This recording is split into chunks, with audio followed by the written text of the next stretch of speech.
So this is a series that we began last week, looking at how in a time and in an age and in a culture where there's a lot of opportunity to live with fear on a regular basis, how do we grow our faith? And in the tension between those two things, how does our faith grow larger rather than our fears grow larger? And so today, what I want to do is see beyond what we can see, because many times when we face difficulty in this world, when we're struggling, when we're facing just outright suffering, it can be easy to just see that. And we wonder, well, what else is there in those moments?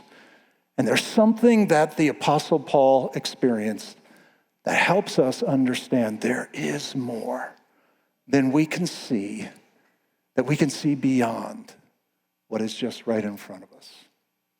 I want to begin with a picture of that. This image is called an autostereogram. And I don't know if you've seen these before, but these are the things when you look at it, it doesn't look like anything on the surface, but if you kind of stare at it and maybe kind of let your eyes go a little bit, eventually like a 3D image pops out in that. I think if you stare at that one for a long time, you'll see a Cowboy victory over the Packers this afternoon, and the final score will be up there. But I wonder if this image can serve as what it looks like when we're suffering, because there it is, and it doesn't look like anything good. It doesn't look like anything much. It doesn't look like anything that we want to be a part of. But Paul's going to help us understand that even in the middle of that, there are images inside of it. Images that we can see beyond what is just staring us in the face. And so what is it that will allow us to discover that, to see that, and especially in times of struggle, times of difficulty? Because some of the claims that the Apostle Paul makes about his journeying through suffering are pretty amazing. He says, we do not lose hope. Wow, and there's part of me that goes, Paul, how did you do that? We are perplexed, but we are not in despair. And I think we know what it means to be perplexed, right? We're just uncertain, unsure. But how did you not lose hope? And how did you not lose heart? What does Paul see? See, I think we live at a time where this is a struggle for us, because we're in a time and in a culture where the idea of karma, in some form or fashion, not always in the strictest religious sense in which it's used in some parts of the world, but there's this idea that, hey, what you put out is what you get back. And so what that means is everything that comes our way in one shape or form, we had it coming. And I would suggest to you, yeah, that's really nice and neat and clean, but the Bible didn't know anything about that, and the Bible does not teach that. The Bible does not teach that, hey, whatever comes your way in some way, shape, or form, you had that coming. The Bible says that this world is broken, and sometimes what that means is that innocent people suffer. Sometimes somebody makes a decision over here, but the ripple effect of that decision affects people who are maybe far away, geographically, relationally, and it's messy. And the Bible also never says that suffering is good. Never encourages us to pursue it. Also doesn't say that God brings it to us. But it does say it happens. So how in a broken world do we overcome that? We also live in a culture where the idea is a secular culture. And by that, it doesn't mean, hey, there's no God and nobody pursues that. We know better than that. But what it means is that, in essence, what we view life as being and where our greatest hope is for life and fulfillment and all those things is here and now. And in that kind of a view of the world, any form of suffering doesn't produce anything positive. It can only be negative. Tim Keller, who wrote a book about this, says this: our Western culture is perhaps the worst in history at helping its members face suffering. In secular culture, the meaning of life is to be free to choose whatever makes you happy in this life. And so, in our secular view, suffering can have no meaning at all. It can't be a chapter in your life story. It is just the interruption or even the end of your story. So how is it that Paul, facing incredible struggle, pain, loss, could say, we don't lose hope. What did he see beyond what is often the view that we have in our culture? What can we see beyond what we obviously see when we're struggling? Well, I want to talk about three things today, and the first one is the inevitability of suffering. And I'm going to talk about this one the shortest because the Apostle Paul talks about it in the shortest form. And what he basically tells us is it happens in this world. Here's really all he says. Outwardly, we are wasting away. And the image behind that is that everything that we hope and dream and desire in this world is like moving away from us, and we're reaching out for it, but it just seems to slip our grasp. And it even refers to us physically. You know, if you're still on the sunny side of 18, your best day is coming. Because that day when we peak is like an afternoon for an hour or two when we're 18 years old. But after that, it's like this long slide into decline, isn't it? Right? If you're on the dark side of 18, you're not what you used to be.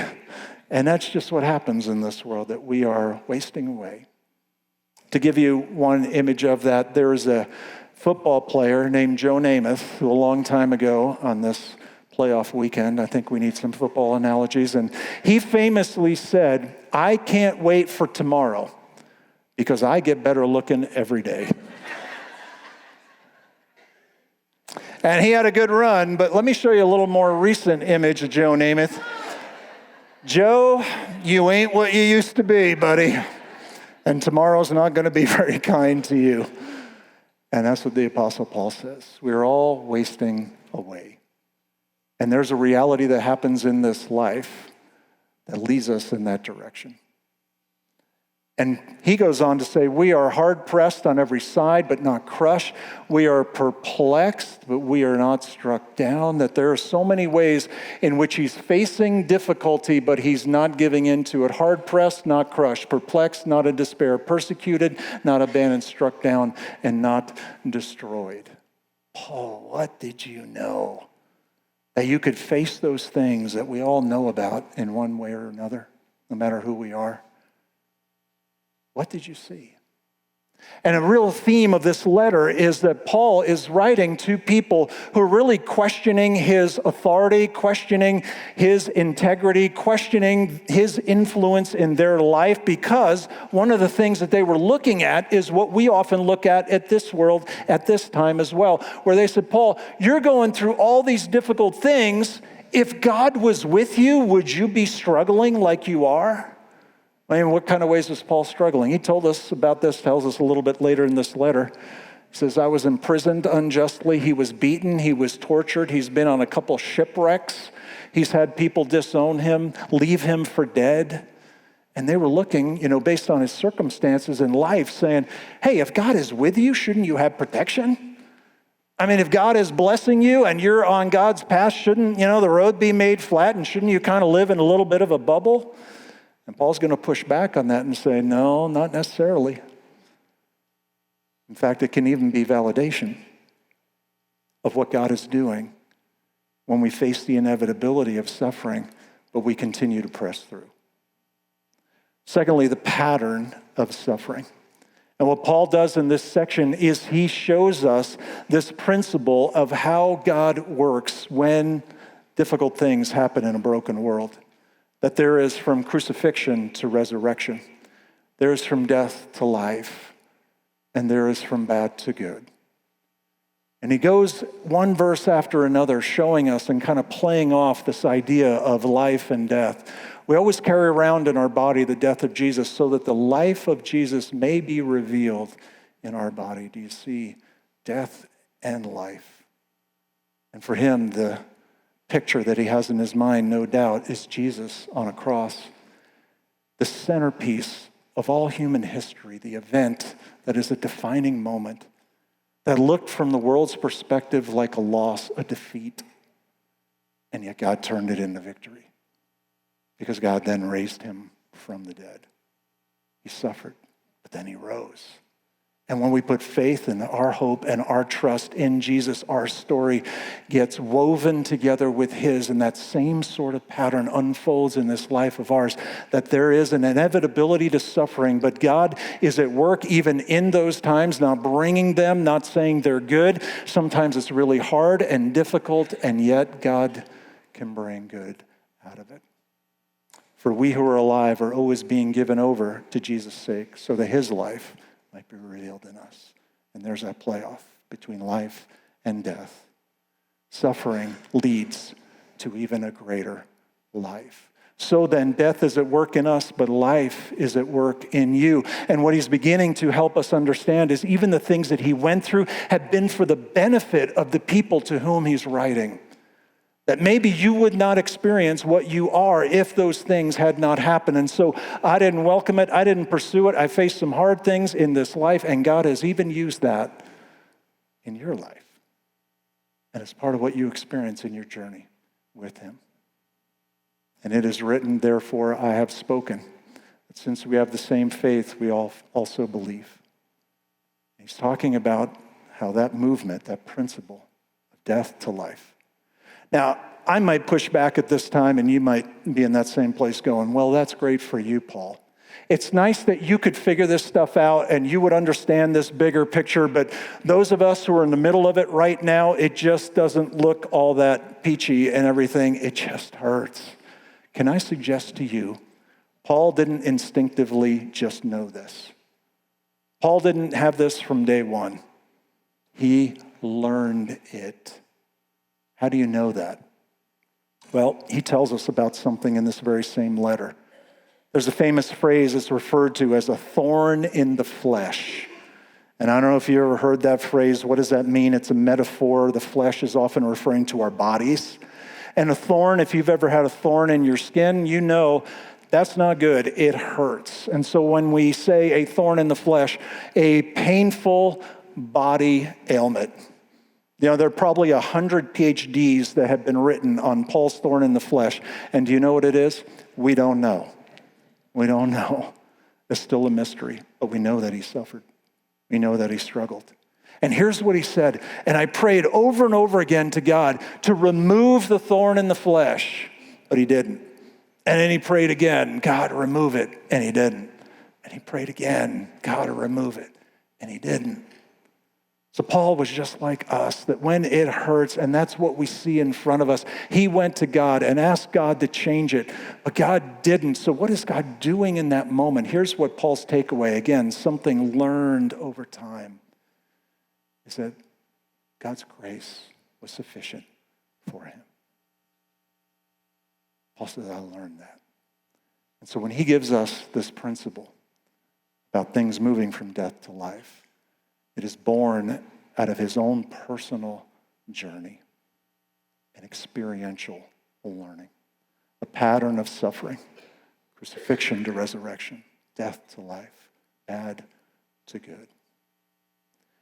You might ask, well, is there somebody in the last 2,000 years maybe that can help us understand this too? Let me show you a picture of somebody named John Perkins, and I think he can help us. A little more recent. 1960s and 70s. He grew up in a poor situation in the Deep South in Mississippi. His parents were sharecroppers. His mother died of starvation when he was just an infant. His dad left the family later on. He was raised primarily by his older brother, Clyde, who went on to become a decorated World War II veteran. And Clyde was his hero and really his mentor until one day Clyde was shot by police and died in John's arms. That experience placed a deep-seated hatred. Hatred, especially toward white folks in the Deep South who had done that. He moves to LA a little bit later, and he winds up becoming a follower of Jesus as a part of a small group. And he decides to enter ministry, so he's going to become a pastor. And he pastors there for a while, and he's praying to God, God, what do you have for me? And he says, I believe that God was calling me back to rural southern Mississippi to minister in the very place where my heart was broken and my hatred was fueled. So he goes back, and he one day, together with some of the people from his church, they go to a courthouse because they want to post bail to a couple students who were arrested after a protest. And there at the courthouse, he is attacked by a group of people, beaten savagely. There's a giant head wound. He passes out and wakes up after hours of being out, and they make him mop up his own blood before they turn him loose. But he says that something happened when he was laying there recovering, coming to from his wounds. These are his words. An image of Christ on the cross filled my mind. This Jesus knew what I had suffered because he had experienced it all himself. But when he looked at that mob that had lynched him, he didn't hate them. He loved them. He forgave them. It's a profound, mysterious truth. Jesus' concept of love overpowering hate, but I know it's true because it happened to me. On that bed full of bruises and stitches, God made it true in me. He washed my hatred away and filled it with a love for the white man in rural Mississippi. And on the other side of that experience, he went on to have an impact far beyond what he had before. And people from all parts of the culture, both sides of the political aisle, all had respect for this man. Why? Because of what he had gone through and how he came through it. And his impact lasted the rest of his days. There was something that happened in the middle of suffering that changed him and was used for good. What happened to him was not good. But what God could do in a bigger picture through that was good. What does that mean? That with God, there is a purpose in my pain. Again, that God doesn't bring it, and God never says it's good. But God is so big and so awesome and so strong that he can bring good out of it. And notice what he goes on to say next, that all of this was for your benefit. And so he's seeing that part of it is, even though I struggle, there is a positive aspect of it that goes beyond just me. One more example of somebody more recently. This image up here is a man named Reynolds Price. He was a professor at Duke University teaching literature, and he contracted spinal cancer. And he survived the cancer and the operations that came along with it, but he wound up being a quadriplegic. Well, one year there is a student there who is on his way to a medical degree who also contracts cancer, and the cancer is progressing and not getting any better. And that student says to the professor, how can you basically still follow Jesus when your prayers have not been answered, when it didn't turn out, as good as it possibly could have? This is what Reynolds Price wrote back to that student in a book called In the Fire. If you survive this ordeal, you're certain to be a far more valuable medical doctor and a far, far more valuable person than you ever would have been otherwise. What did he understand? That there's something about the journey through the difficulty that can change us. And suffering is often hard, but God can even use it to transform. And how does Paul know this? Because he talks about how God raised Jesus from the dead. Now, he's not speaking metaphorically. He's not talking about some spiritual version of resurrection. He's talking about, as a matter of historical record, Jesus died on a cross and God raised him from the dead. That's where our hope is. And what that means for us when our stories are woven together with his and we put our hope and trust in him and follow him, what it means is that my greatest struggle can produce great strength, credibility and perspective and everything else that can only come that way.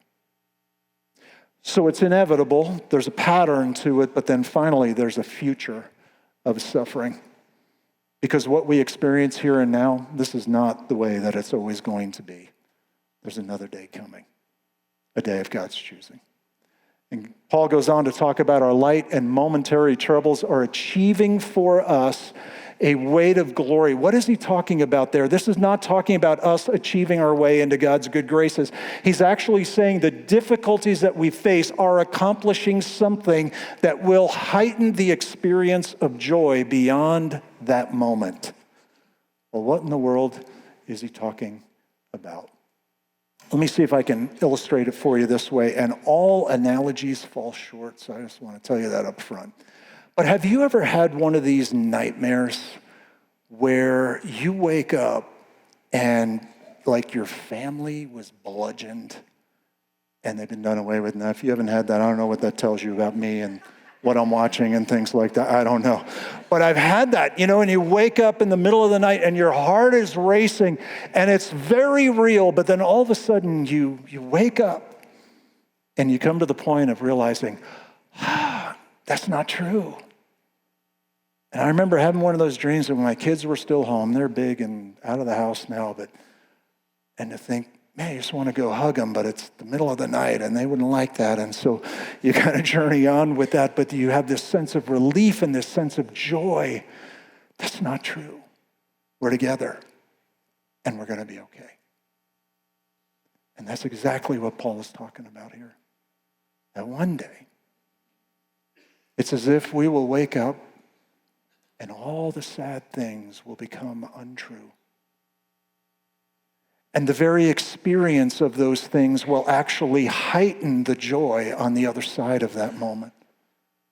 And it's even because of the nightmare that the joy is only exceedingly greater. I don't know if the name Fyodor Dostoevsky means anything to you. He's a Russian author over 100 years ago. In The Brothers Karamazov, he has this scene, and I think he's talking about the same image, the same idea. He says, I believe that all suffering will be healed and will be made up for, that all the humiliating absurdity of human contradictions will vanish like a pitiful mirage. In the world's finale, at the moment of eternal harmony, something so precious will pass. It will suffice for all hearts, for the comforting of all resentments, for the atonement of the crimes of humanity, all the blood that they've shed. This thing will not only make it possible to forgive, but to justify everything that's happened. That it's not as if the experience of difficulty will somehow be erased. We'll even see how that makes the experience of joy and togetherness with God all the better. J.R.R. Tolkien, Lord of the Rings author, I don't know if you know any of his story, apart from his stories, but he had a difficult life. His mother died when he was young. His father died when he was 12. All of his friends, except for one, died in World War I. And he referred to a hope beyond the walls of the world, because somebody like that could get very jaded about life and how hard it is. And his stories are full of darkness and orcs and all kinds of things that are dark, but it is also infused with a hope that is relentless and ultimately prevails. And when you read his story through that lens, it makes a lot of sense. Here's one statement out of The Lord of the Rings. The minstrels sang to them until their hearts, wounded with sweet words, overflowed. And their joy was like swords, and they passed on and thought out to regions where pain and delight finally flowed together, and the tears are the very wine of blessedness. What did he know? He knew what the Apostle Paul knew. He knew 2 Corinthians 4. He knew that it's inevitable, but he knew there's a pattern, and he knew there's another day coming. There's a future. So what does Paul encourage us to do? So fix our eyes, not on what is seen, but what is unseen. And fix our eyes is a statement of conscious choice. It's not that we just randomly are clicking around on our TV and just stop at a random place.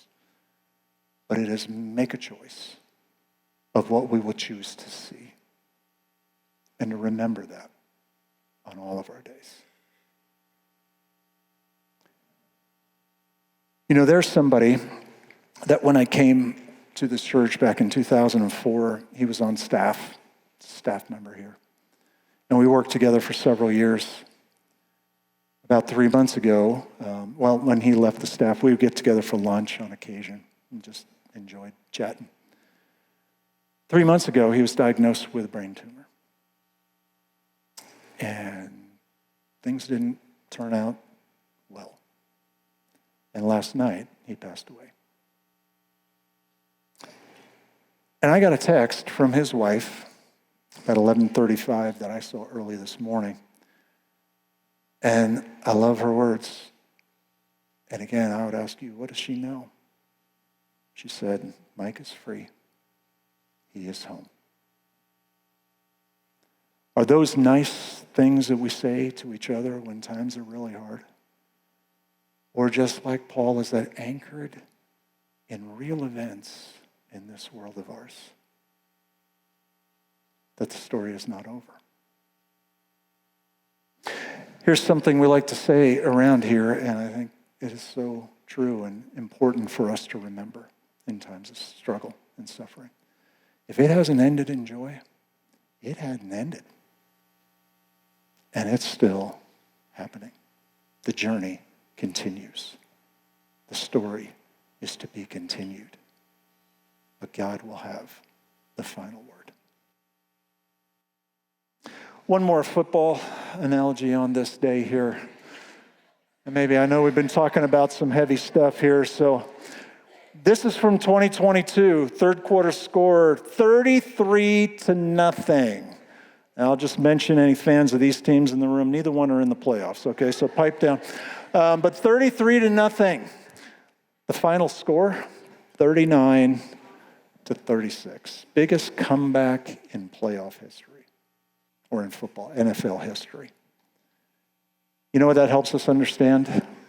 That maybe the halftime score or somewhere along there, that score is one of the most meaningless statistics in all of sports. You know what matters? The final score. And if it hasn't ended in joy, it hadn't ended. And we might be in the first quarter, we might be in the third quarter, but with God, we win. We win because He won. And He will have the final word. Would you bow your heads together with me? God, thank you for who you are. Thank you for your great power, your great love, your great grace to us.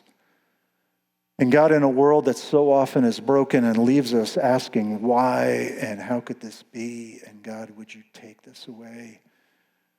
God, may we anchor our hope to a God who has the final word. And God, in this world, help us to know that it's inevitable that we'll have hard days. Help us to see beyond the pain of the moment, the struggle of the moment, the difficulty of the moment. And God, help us to know that our hope is an ultimate and eternal hope that is found in you. And thank you for the love you give to us. Thank you for the difference you make to us. Thank you that we can offer words of hope even when someone that we care about passes away. And that's not nice words to soften the blow. It's something anchored in the reality of a God who left heaven, came to earth, and made a way for us to belong to you. And so thank you for so much that you have accomplished on our behalf. May our hope ultimately be in you. And we ask and pray all of this in Jesus' name. Amen.